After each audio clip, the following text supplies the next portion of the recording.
Award d'honneur du jury a été décerné à Bernard Devers, président d'Habitat et Humanisme. Ce prix, on l'a reçu sans doute, puisqu'il y a un jury qui l'a décerné. Je crois que c'est à travers d'abord cette fidélité sur 30 années d'une action à partir de laquelle on essaye de promouvoir la solidarité.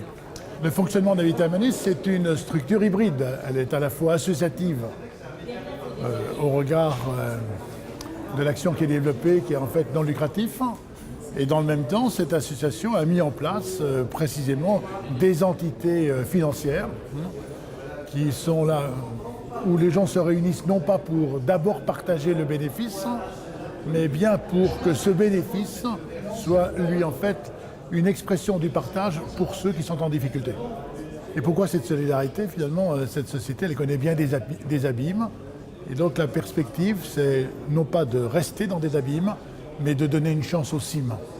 Et ces cimes, finalement, au cœur de l'entreprise aussi, à travers cette finance solidaire qui s'est largement développée. Quand on a commencé il y a 30 ans, c'était finalement une économie de militants, et c'était plutôt une action qu'une économie de militants. Et aujourd'hui, on l'a vu ce soir, le nombre de personnes qui sont engagées au point que le premier acteur de la finance solidaire, c'est l'entreprise.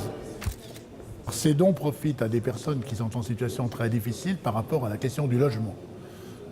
Notamment ce qu'on appelle les familles monoparentales, des femmes seules qui ont connu des ruptures graves.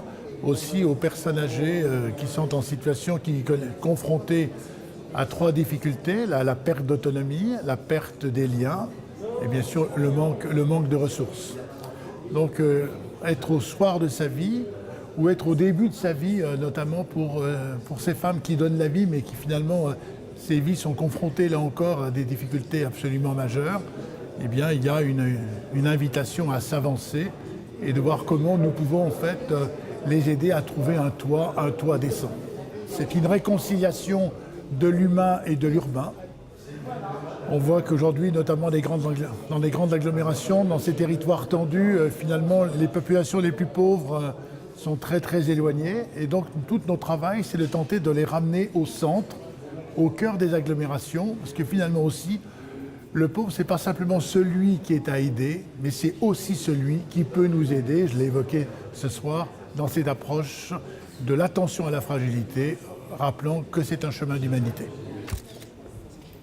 Alors ne pas avoir de projet particulier aujourd'hui, ça serait véritablement un peu dramatique, ça voudrait dire qu'on n'aurait rien compris en fait à cette situation du mal logement. Une opération en fait qui témoigne par exemple de nos projets, c'est sur les anciennes prisons de Lyon.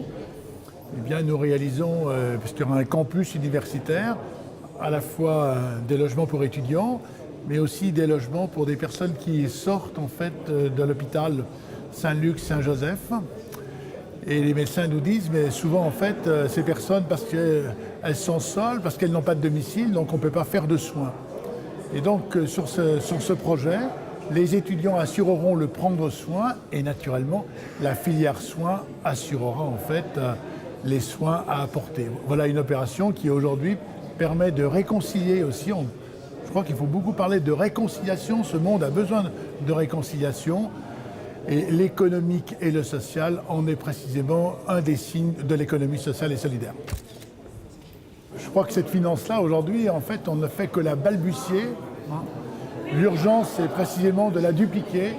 C'est en fait d'aller infiniment plus loin et je crois qu'il y a une véritable attente.